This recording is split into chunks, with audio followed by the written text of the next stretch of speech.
नमस्कार दोस्तों, my dear students.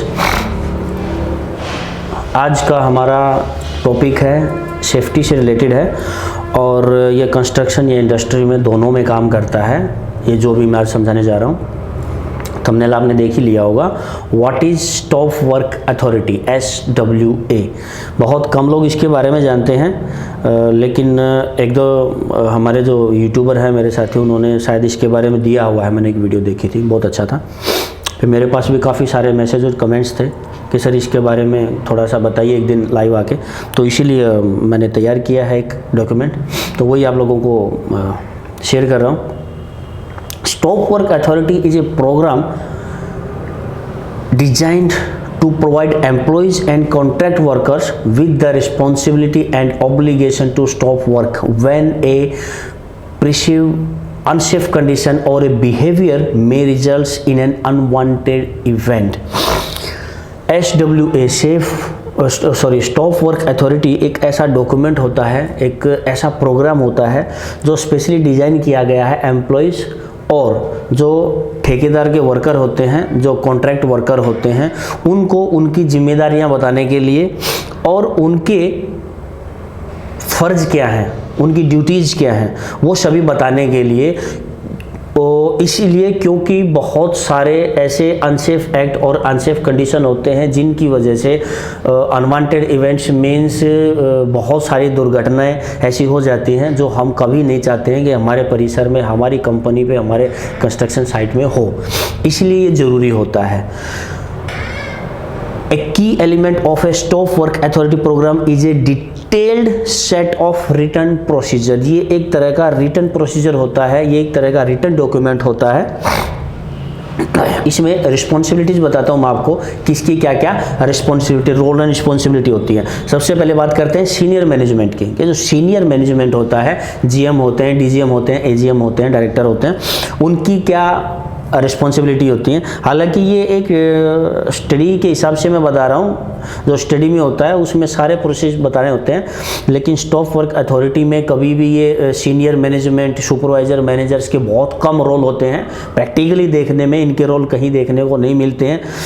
Almost सभी काम सेफ्टी जो रिप्रेजेंटेटिव होते हैं, सेफ्टी सुपरवाइजर, ऑफिसर या मैनेजर्स, उन पे ही डिपेंड होता है कम्प्लीटली सारा। फिर भी मैं बता देता हूँ, सीनियर मैनेजमेंट का काम होता है creates a culture that promote stop work authority, establish clear expectations and responsibilities, demonstrate support for using SWA without the potential of retribution.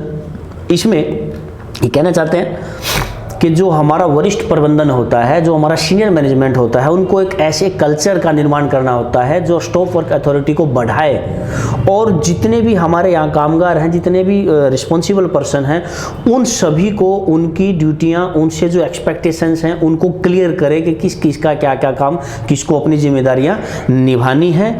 और जब ये SWA जो स्टॉप वर्क अथॉरिटी है, इसको लागू करते हैं तो उसका पूरी तरह से अनुपालन होना चाहिए। ये सीनियर मैनेजमेंट की ही जिम्मेदारी होती है। इसके बाद आता है मैनेजमेंट या जो हमारा सुपरवाइजर लेवल होता है, उसमें लोगों की क्या क्या जिम्मेदारियां होती हैं, उनका भी सेम इसी तरह का काम होता है कि उनको एक ऐसी संस्कृति का, एक ऐसे कल्चर का वहाँ पे क्रिएशन करना होता है, उसको बढ़ाना होता है, उसको इंक्रीज करना होता है, जहाँ पे स्टॉप वर्क अथॉरिटी एक इंडिपेंडेंट रूप से काम कर सके, कि उस पर बहुत ज़्यादा किसी का प्रेशर ना आए। यानी कि कहीं पे गलत काम चल रहा है, कोई वेल्डिंग कर रहा है और उसकी जो है वेल्डिंग की मशीन की तारें जो है बिना प्लग के नंगी लगाई गई हैं, या वो फेस मास्क यूज नहीं कर रहा है, या वो एक ऐसी जगह वेल्डिंग कर रहा है जहाँ पे फ्लेमेबल मटेरियल है, आग लग सकती है, उसने कोई प्रिकॉशन नहीं लिया है। इस तरीके के किसी भी काम को रोकने के लिए पूर्ण रूप से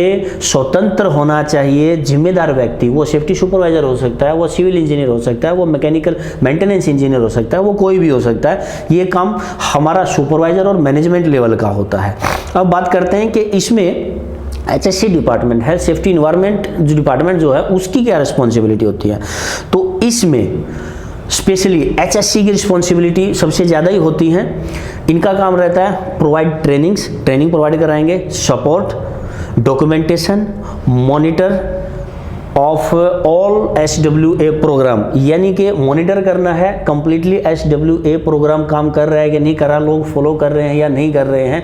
कहीं पे गलत काम होने के बावजूद भी हमारे सुपरवाइजर या मैनेजमेंट लोग जब साइट पे जाते हैं तो वो गलत होते हुए भी देख के बंद करा रहे हैं कि नहीं करा रहे हैं। इसके डॉक्यूमेंट्स तैयार करना है कि कब काम बंद करा गया, किस कारण से बंद करा गया, उसका इन्वेस्टिगेशन रिपोर्ट कहाँ है, वो सारी चीज़ें SSC डिपार्टमेंट को मेंटेन करनी होती है। इसके बाद आता है कंपनी के बाकी जो एम्प्लॉयज़ हैं, वर्कर्स हैं या तो कॉन्ट्रैक्टर जो ठेकेदार हैं, ठेकेदार के वर्कर्स हैं, उनका क्या काम रहता है इसमें? उनका सिर्फ इतना ही काम रहता है, initiate stop work in good faith and support stop work initiate by others. अगर सेफ्टी के अलावा कोई दूसरा भी आके काम को बंद करवाता है, काम को बंद करने के लिए कहता है, तो बड़ी इज्जत के साथ, एक बहुत गुड फेथ के साथ उनको सपोर्ट करना होगा। वो बोल रहा है तो हमारे भले के लिए बोल रहा है, ये बोल के, ये मान के काम को उसी टाइम बंद करना चाहिए और जो कमियां हैं उनको दूर करके ही वो दोबारा अपना काम स्टार्ट करेंगे। तो अब बात करते हैं कि वो सिचुएशंस क्या क्या हो सकती हैं। Situations that may be require a stop work action. भाई किसी भी काम को बंद जब हम करने जा रहे हैं या बंद करवा रहे हैं तो मतलब किस तरीके की स्थितियां, सिचुएशंस वो हो सकते हैं जिनमें काम बंद करना जरूरी होता है। सबसे पहला अलार्म। अगर अलार्म बजता है, फायर का अलार्म बजता है और कोई भी इमरजेंसी सायरन बजता है तो उस टाइम में कंप्लीट पूरा काम जो भी वहाँ पे मौजूद होगा वो बंद करा सकता है। उसको उतनी अथॉरिटी होती है, उसको टॉप मैनेजमेंट से पूछने की जरूरत नहीं होगी। इसके बाद चेंज इन कंडीशंस। अगर किसी तरीके की स्थितियों में बदलाव हो जाते हैं, उसकी वजह से नुकसान होने का अंदेशा रहता है, तो भी वहां पे हर कोई काम करने वाला इस चीज के लिए ऑथराइज है कि वो काम बंद करा सकता है। इसके बाद changes of scope of work और वर्क प्लान।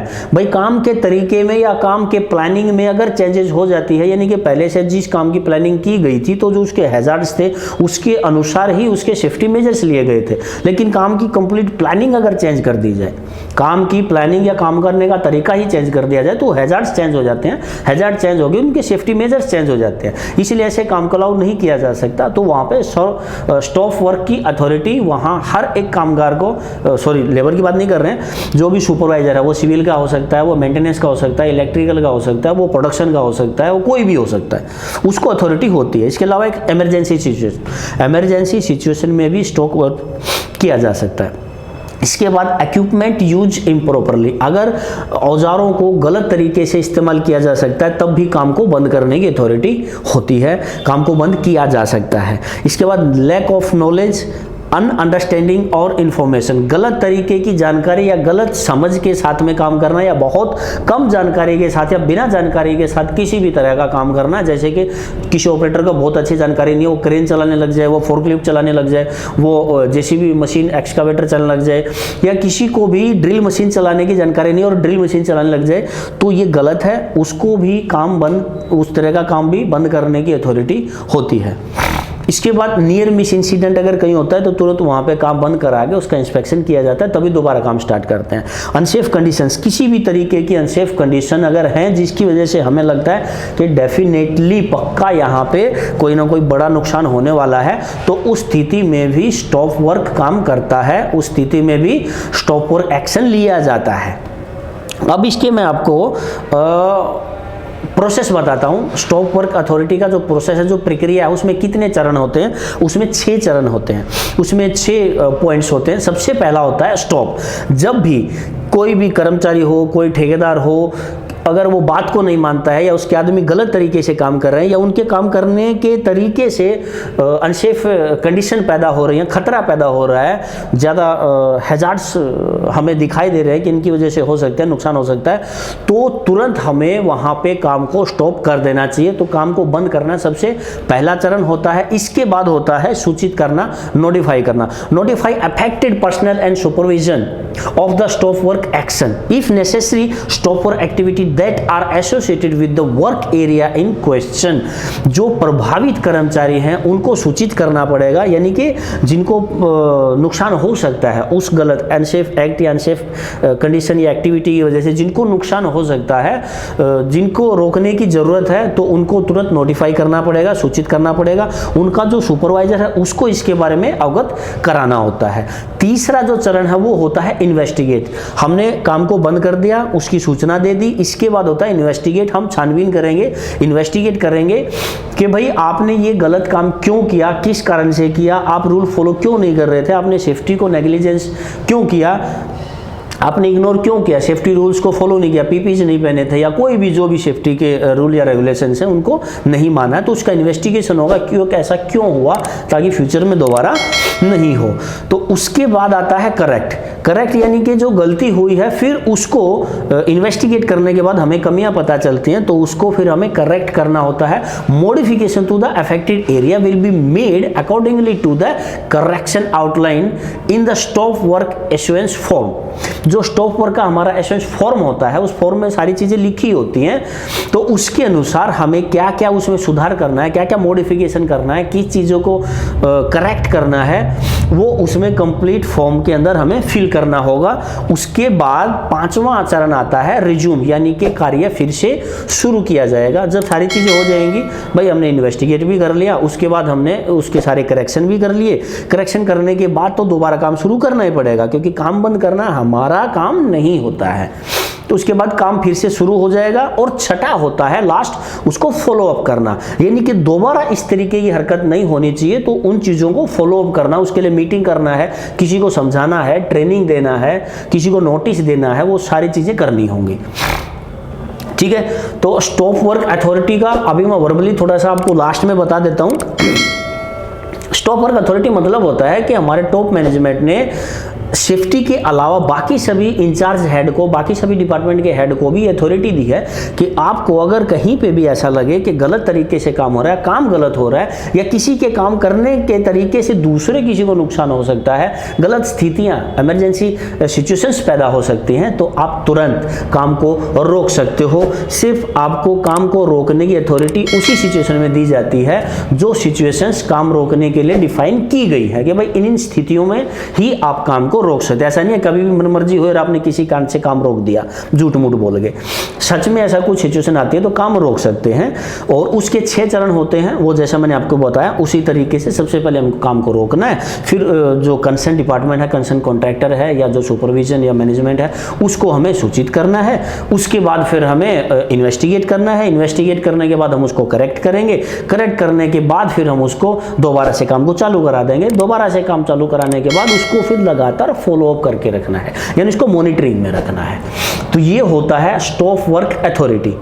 तो मैं आशा करता हूं कि आपको आज की क्लास पसंद आई होगी, और अगर आपको आज की क्लास या मेरे द्वारा दी गई इन्फॉर्मेशन समझ आई, पसंद आई है, तो लाइक करें। लाइक करने का मतलब ये है आपको अच्छी लगी है आज की, और इसमें से आपको क्या बेटर लगा या क्या गलत लगा वो मुझे कमेंट करके आप बता दीजिए। पहली बार अगर आप क्लास देख रहे हैं तो पीछे की 250 क्लास आपने मिस कर दी है, इसीलिए आज ही चैनल को सब्सक्राइब कर दो और नोटिफिकेशन बेल को ऑन कर दो, ताकि आपको आने वाली हर एक क्लास सबसे पहले मिल सके और आप ऐसी ही आगे इन्फॉर्मेशन ले सकें। तब तक के लिए खुश रहिए, स्वस्थ रहिए, पढ़ते रहिए, आगे बढ़ते रहिए। जय हिंद।